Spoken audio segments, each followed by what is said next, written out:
Om Trambakam Yajamahe Sugandhim Pushtivardanam Urvarukami Vavandanan Mithyor Mukshiyamamradat.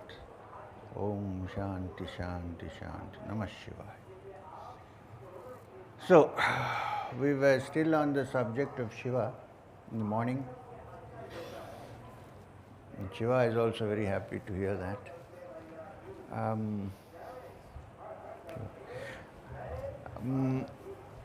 So we will continue with that because it's Shivaratri. Some of the aspects of the idea called Shiva, of the reality called Shiva, manifestations of the various aspects of Shiva. So let's continue with that. Today's Shivaratri. Shiva is also considered the Lord of the mind. How? If you see an image of Shiva, one hand held up like this, you see a small deer on it, running, that side, small deer. Deer, Sheetal-like thing. D-E-E-R, not D-E-A-R, small deer. So,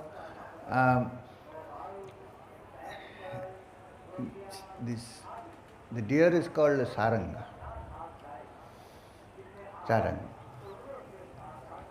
So that deer represents the mind. Why is it representative? That quick action, the quick movement is here 1 second and jump that side. That fastness and briskness is something that is a characteristic of the mind, which is why we are not able to hold it. You 1 second here, next second jump there. So therefore, Shiva is also called Saranganath. The holy place where the great Gautama, the Buddha, gave his first discourse in Varanasi, on the other side of the river. It's called Sarnath because the deer park in which he gave his first discourse, there were, I think, few people, I don't know the number, there were just a couple of, maybe 5, 6 people, where Gautama addressed this small gathering, not like this, and said, defined his teachings. When he said, desire is the root of all sorrow, quite opposite what is projected to us by internet. He said, desire is the root of all sorrow, and nirvana is freedom from sorrow for all mankind. This was his first sermon. And when Buddha sat in the deer park, it's very close to an old temple of Shiva called Sarnath. Shiva is worshipped as Lord of the deer, Sarnath. So that is the secret of Sarnath. So here sat Gautama the Buddha, who had caught the deer and controlled it so that you wouldn't let it jump this way or that way. Now, just like the deer, if you forcibly hold it, it would try to run away. You have to entice it with various offerings. Please. You are the mind, there is no question. So if you try to fight with the mind, it will end with defeat. So you need to divert the mind to something internal instead of external. And the center where you need to divert the mind, one is the breath, the other is the inner fire. The other hand of Shiva in dance, fire, behind fire. So that, because fire is also a symbol of desire, mind you. but it is also the symbol of desire for the higher things also. So the same fire has to be lit, but it should be diverted to better things also. So that is not so important as burn to ashes. And to show that you have done that, put the ashes on you. Don't have to, literally. That's what I mean. Then Shiva, when he sits and meditates, there are so many aspects if you go into it. One is the absolute Shiva, which is defined as Chidananda Rupa, Shivoham Shiva. Of course, all right. That is the inner aspect, that is the absolute aspect. There are other aspects of Shiva. When Shiva sits, he has a Trishul. And on the Trishul, there is a Damaru tied. You know what's a Damaru? Tuk, tuk, tuk, tuk. And, yeah, one aspect. Let's look at that first.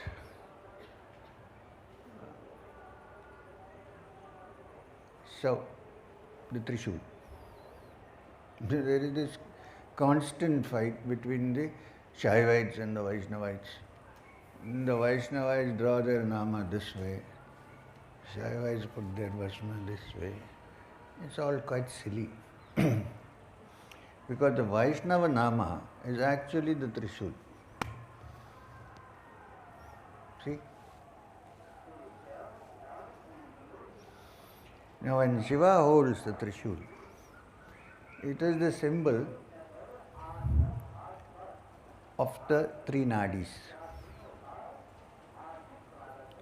Left, Ida, right, Pingala, center. One of your earrings fell off, is it?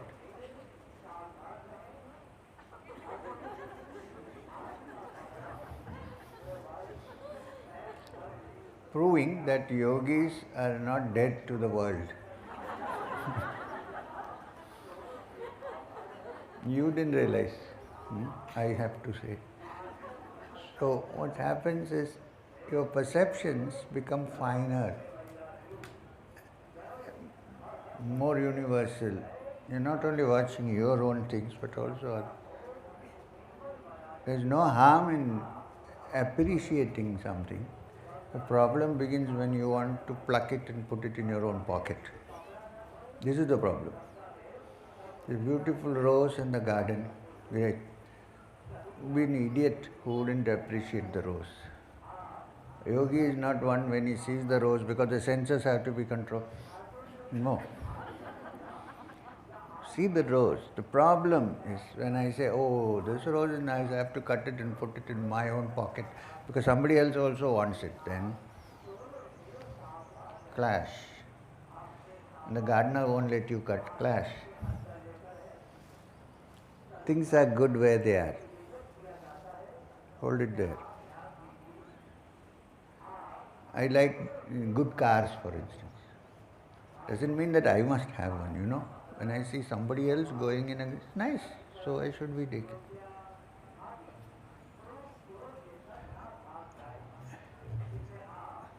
Okay, let's come back to this.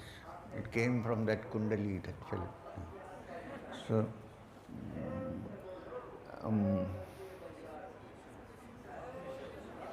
Trishul. So, the right one, starting from the Muladhara. Actually, the whole Trishul starts from here and goes here. Starting is the positive plus anode called the Pingala. And the right one is the Ida. And the central one is this beautiful Shushumna, which is also actually a continuation of the rod, which is the Trishuls. And when the yogi meditates like Shiva, Shiva is this perfect symbol of yogi. Sits in Padmasana or Siddhasana. So when he does that, what is happening is from the Ida and the Pingala, the plus and the minus, brought together at the bottom the center and the Muladhara, rub together to raise a spark. The spark, the bindu which you learn, travels up through the Sushumna and reaches here. When it reaches here, the meditating yogi, who is sitting like Shiva and meditating, realizes the truth, Shivoham, Shivoham. So basically, it's beginning of an imitation of Shiva, which ends finally in the understanding of Shiva, and finally in the realization of Shivam, which is oneself. So you see what a wonderful symbol this Trishul is. It's also a weapon to keep away all the three gunas. You would say, why keep away good gunas? Let me explain. According to Sankhya, it is one of the oldest of darsanas that we have. Who is the founder of Sankhya?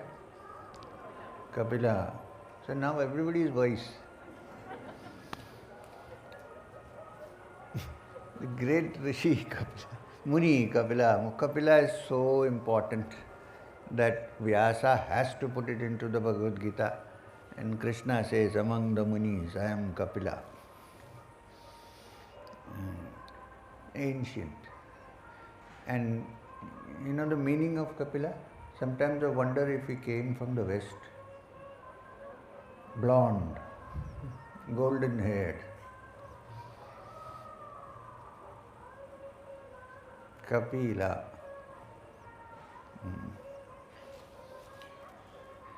The Hindi word pila, L-O, comes from that. Pila, Kapila, whose case is L-O. Anyway, it doesn't matter. I think it may be that he radiated something beautiful. Now, all pictures now, anyone wants to proclaim himself as a great saint, they draw on yellow color. I've made sure none of them are here because and say, oh, shining, like aura. Unfortunately, anyway, nowadays everybody says I can see your aura, so I'm worried. Anyway, so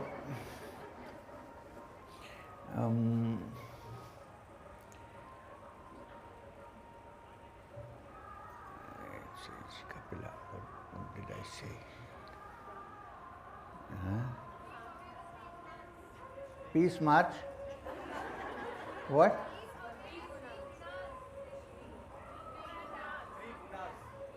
Three gunas. And finally, the one who reaches the state of Shivam is called Gunatita. You know the description of the Absolute given in the sloka which I chant when we begin? Brahmanandam. Just substitute the word Shivam instead of Brahman. Brahmanandam, Paramasugadam, Kevalam, only one, Jnanamurtim, or the form of wisdom, Dvandvaditam, no opposites, no attraction, no revulsion, Gagana Sadarsham, like the wide open sky, Tattvamasya Dilakshya. The aim of the yogi is to reach that stage where he says Tattvamasi is understood, which means you are not this, but you are that. Ekam, only one. Nityam, always remaining. Other things may come and go. Vimalam, no mala, no dirt, no impurity. Achalam, no movement.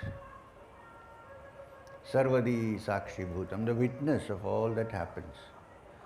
It applies to the Supreme Being. It also applies to the little Jiva here, witness to all that happens. So, when you say Dandvatitam, Triguna-rahitam, having no gunas, beyond the gunas. So, the three gunas, Triguna, in fact some people are named Trigunatitananda, some Swamis. The three gunas are, according to Sankhya, which term is used also among the Vedantists, among the Vaishnavites, among everybody, because it's so ancient, are Sattva, Rajas and Tamas. No, Sattva, Rajas and Tamas. Let's start with Tamo first. Tamas is darkness. Tamaso ma jyotirgamaya. Take me from darkness to light. Which means all qualities which are laziness, inertia, cruelty, following the falls. All this is part of Tamo Guna. Basically it's inertia, don't want to do anything. Unfortunately, some people mistake inertia with samadhi. It's the biggest problem. And they're so lazy, they think they have reached Sattva-guna, nothing to do. Some people after one day's Kriya think they have reached. This is a mistake between Sattva and Tamoguna. If you need more clarification on this, the comparison between inertia and tranquility that comes out of purity, which is Sattva, you should read the Yoga Sudhakara, which also is luckily available in English now, written by the great Sadashiva Brahmendra. It's called Yoga Sudhakara. That was one of the early attempts to put Vedanta and Yoga together, and in which he describes how similar Tamoguna may appear like Sattva. Because Sattva is quietness, tranquility, silence. Tamoguna is like that in some way. But Tamoguna is Sushupti, deep sleep, connected to deep sleep, and Sattva is connected to Turiya. So, when you are in Tamoguna, you need to go to Sattva first, purify. To go to Sattva, the best way possible is only through Rajoguna. Rajoguna is activity, movement. So movement in some way is better than Tamoguna, where there is nothing happening. Now this movement, when it is towards freedom, towards understanding the Atman, towards understanding the Paramatman, towards understanding Shivam or the Brahman, then that Rajoguna or activity slowly takes you towards Sattva. If the activity, Rajoguna, is only self-centered in the small way and cruel and so on, but action, then it takes you closer to the Tamoguna. So it stands in the middle. So, but Rajoguna is a very important thing to shake you out of your lethargy and inertia and laziness. Don't mistake that for Sattva. There are various people who in the morning after breakfast go and have a nice smoke up pot, think that now they are in Sattva. It's Tamoguna. There's no movement, but there's nothing. Darkness. So, I'm saying there may be many youngsters here who do this. Well, we have gone through all that, so we know what it is. Don't worry. Then, when the mind gets purified, then you move towards, which is why when Swami Vivekananda started the Ramakrishna mission, he told the monks, listen brothers, we cannot remain in Samadhi all the time. Rest of the time, don't become lazy because you have taken the ochre robe and shaved your head. Work. But work for others. Working for others is work that takes you out from this little shell of only self. The mind expands. You feel others' pains. Try to that Rajoguna. But Rajoguna is required. Work is required. That Rajoguna slowly turns your mind into Sattva. That purity of mind becomes very quiet. When it becomes absolutely tranquil, then sattva ceases to exist also. There is no need to call it a guna anymore. All ideas of ego disappear. And then that stage is called that which is beyond the gunas. But it has to go this way. You cannot suddenly jump into guna atita. It has to go slowly. Even meditation is rajoguna because you are doing something. It may not be external work, but it is still internal work. But it is pure rajoguna which takes you towards sattva. People ask if that is completely actionless. Why am I doing all this? You're doing all this because you haven't found it. When you found it, there's no need to do anything. You're done. Please don't think in 3 days it is possible. Now I don't do Kriya. Ho gaya. I only meditate silently. Okay, how long can you sit? So, the Trishul is that which goes through all the three gunas and finally makes you gunatita. Three-edged weapon. Okay, now when this happens, what happens? You know the story of Shiva. This is why I like this ancient culture of this country so much. Everything is put in nice, beautiful stories, understandable to the human being. You see? Not as if somebody is sitting up there lofty, you can't approach. If you do something, they'll whip you and throw you into the fire. I got out of that long ago.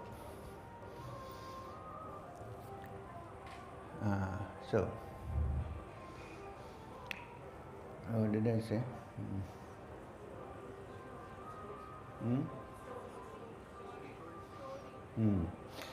So once the God is the God of desire. Even the God of desire is in the Puranas a male. God of desire. What would be the name of the God of desire? Kama. Everybody knows Kama. So Kamadeva decided, somebody told Kamadeva, look, challenge. What? There's this guy sitting in the Himalayas out there in Kailash meditating. Gods go to him sometimes and pray. He's called Shivam. Just disturb his meditation a little bit, please. Let's see. You say you're all powerful. So Kamadeva goes there, but believe me, he's all powerful, almost. So he went there.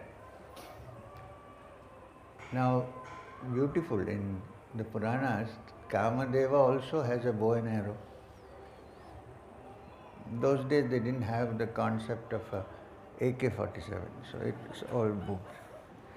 Even the great Rama is Kodanda Rama, holds the bow in his hand.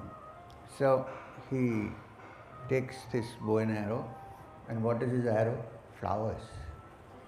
Kamadeva's arrows are flowers, beautiful flowers, jasmine flowers,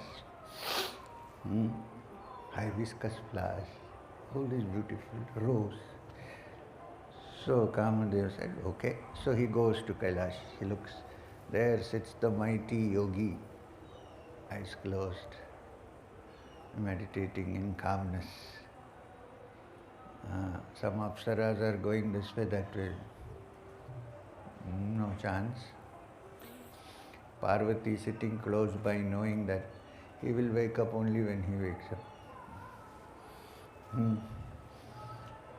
Kamadeva takes one glance at Parvati and says, in his mind, don't worry, I'll wake him up. And then he sends his arrow, the flowers. Flowers go and fall on Shiva, come to the feet and fall like offerings. No change. he tries all the arrows in his quiver. And then Shiva opens his eyes. It's like a minor irritation going on, something. Opens his eyes. Who is this culprit, this guy? Oh, Kamadeva. Okay. When he closes his eyes and opens the third eye, the eye of wisdom, which distinguishes between what we want and what we don't. The moment the eye of wisdom is opened, like a dart, Kamadeva is turned to ashes. Of course, he is revived afterwards, otherwise he won't be in existence today, very much in existence. And temporarily he turns to ashes. And after he turns to ashes, Shiva picks up those ashes, puts it on his forehead and says, "Here is for everyone to see, I have never been defeated by Kamadeva." So this is another expression of Shiva. And then you know the ancient story of Bhagirath. In the Bhagavata, there is the ancient story of Bhagirath. It starts with the 1,000 sons of Sagara. There was a king at that time ruling the empire called Sagara, not Sagar, Sagara.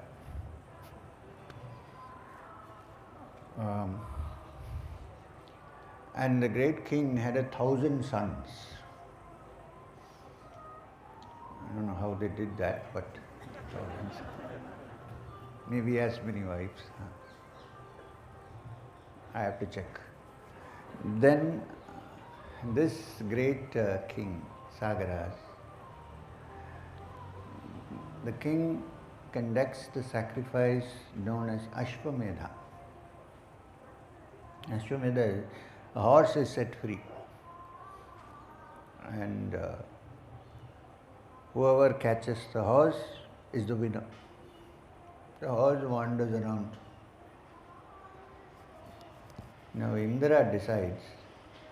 Indra, you know who he is? The lord of the senses, Indra. In Indra's palace daily all the apsaras are dancing.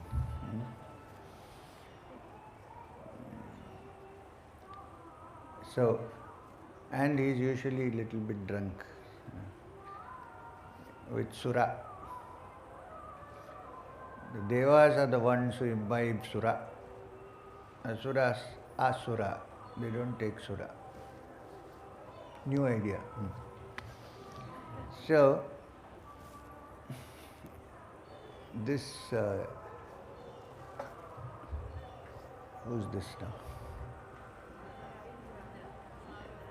So Indra decides, I'm going to steal this horse because I don't want anybody more powerful than me. There's always competition, power games going on.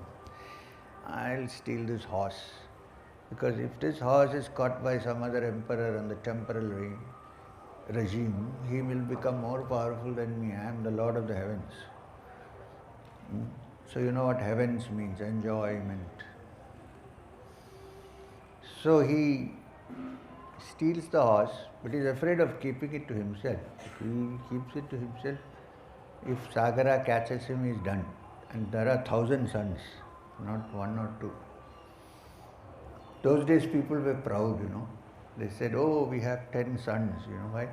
Who can attack me? They'll all be there and so on. Family planning was not in force. So,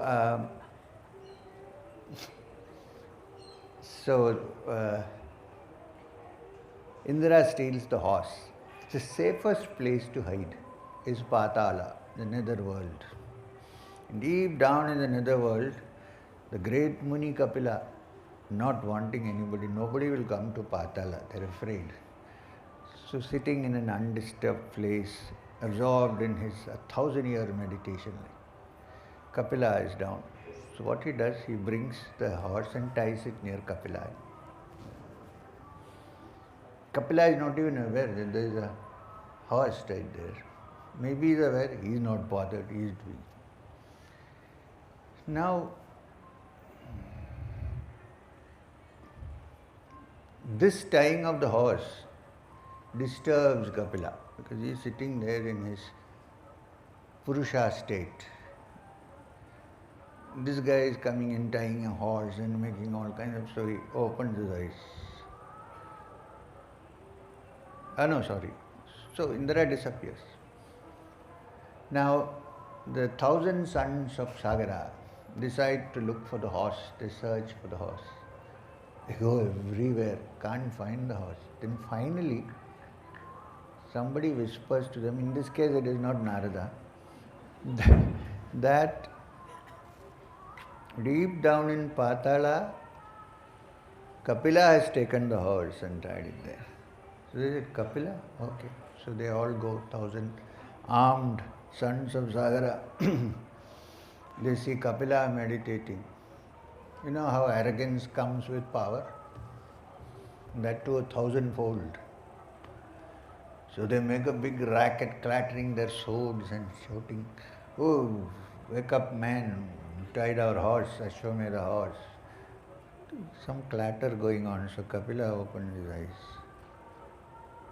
And in a slight irritation, not even anger, I don't think Kapila is capable of anger, little bit of irritation, so he opens his eyes and looks at the 1,000 sons of Saga. They're all burnt to ashes. The strength that comes through tapasya.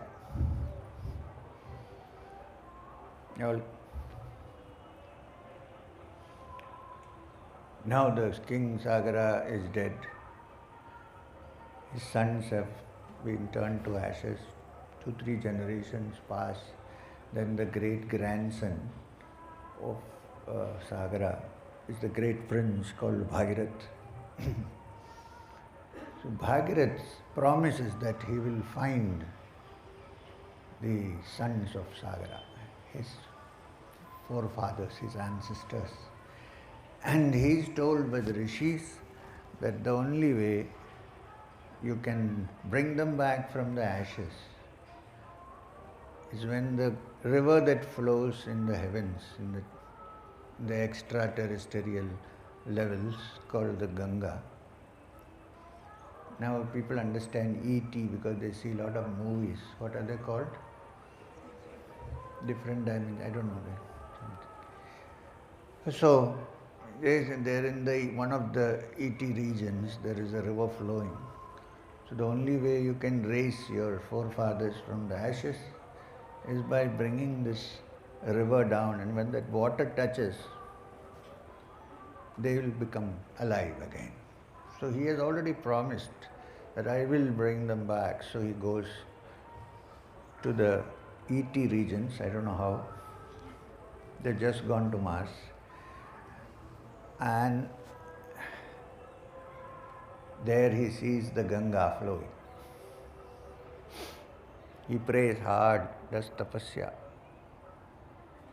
Ganga is touched by his tapasya. A young man coming here and standing on one foot and doing his tapasya for so many days, 1,000 days. So she says, okay, now get up. Because tapasya, if it's very hard, can shake the object a little bit. Ganga says, what is your problem? Why are you doing this? He says, I want you to come down to the earth.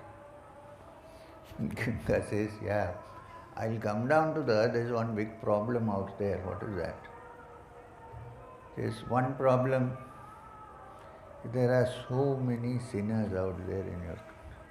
I am supposed to be the purifier, but when they come and bathe in me, I will again get full of this dirt. So should I do that? Bhagirath has an answer. When you come, you will probably come from the Himalayas, which is the highest place here. There are great rishis there, Shiva is there, the rishis, they are meditating. One rishi will take a dip, it is equivalent to 10,000 people down. So it will get purified again, so don't worry about it. He said, okay. Second problem, more serious. I am so powerful that if I fall on earth, I might make a hole and go out through the other side. Any solution for that? He said, I'll find out. Goes to Kailash and stands before Shiva The sister Shiva says, yes, what do you want? He says, this is the problem. I want my 1,000 forefathers, ancestors. The only way, one problem I have solved. Now Ganga says, she's so powerful, she'll punch a hole and go out to the other side. Can you help me? Shiva thinks for a while and says, possible. He says, I'll do one thing, I'll receive her in my jata and then allow it to trickle down slowly. This can be done. Nobody else is prepared to do this. So, Bhagirath brings the Ganga. That's why where it starts from Gomukh, it's called Bhagirathi. Shiva puts his head in front, takes it in his locks and slowly trickles down. That's why in pictures you see one small head on top. That is Bhagirathi. So, what does it mean? Perhaps the river was, there are rivers in other realms, I'm not contending on that, but means the concept of Shivam is there always to save the world from disaster. And in purity, he takes care of all the impurities. Powerful and yet compassionate. Does the hardest work possible but is always meditative. These are all signs of a yogi. So Shiva is the supreme concept of a yogi. That's why they call him Yogi Raj, like Nataraj.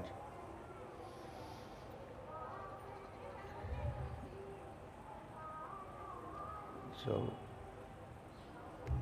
this is the Shivam that we should think of when we celebrate Shivaratri. Shivaratri means the night of Shiva. So when the night goes, the new dawn comes. It's also called, it is celebrated as the day Shiva and Parvati came together. It's also celebrated by the Tantrics as the day when the Shakti meets Shiva. It's also the day when the great sacrifice of his father-in-law took place, from where he was thrown away. So, Shivaratri, therefore all the yogis, rishis in all ashramas, people spend the night meditating on the concept of Shiva. But remembering that the ultimate essence of Shiva is the essence of yourself, the inner being, effulgent, all expansive, the real Shivam which is in all of us, and which is touched just like Shiva's third eye by fixing your attention on the Ajna chakra.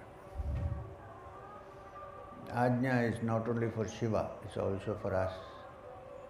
There is Trayambakam, third eye, three eyes. Here also we have three eyes. This eye is not visible, but it can be made not visible but active. So if this much is done, then you are really celebrating Shivaratri. So therefore, people sit together and chant the Shiva Panchakshara, Om Namah Shivaya. They chant other Shiva Stotras, glorifying the Supreme Shiva. They chant the Mahamrityunjaya, wanting to free themselves from death forever. This is the celebration of Shivaratri. You can celebrate it as the Saundarya Lahari, which is a celebration of Shakti meeting Shiva and embracing him. The ecstasy of beauty.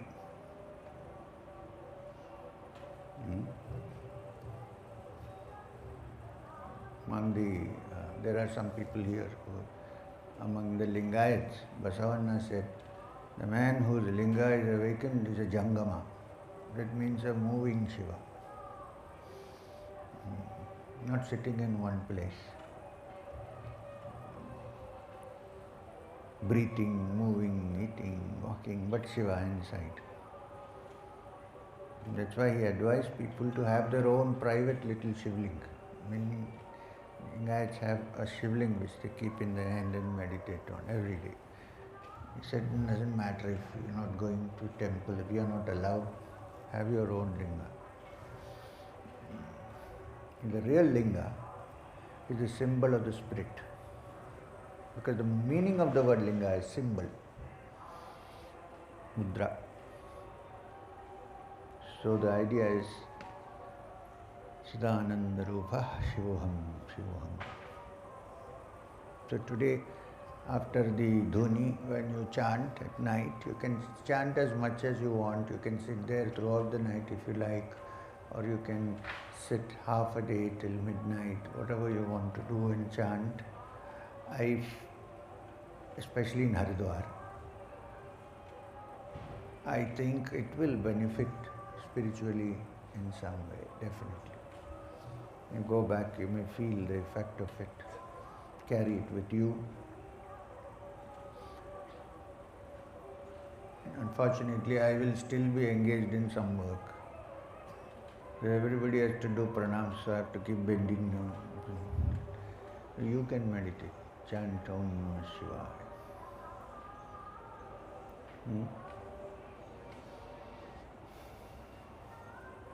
Clear? So before we join there, what time is the dhuni puja? 6:30. So you're free now to go. You can go and sit there if you like, but you can also walk around. Kamadeva is lurking on all corners with his flowers. Watch out. Enjoy, but don't fall.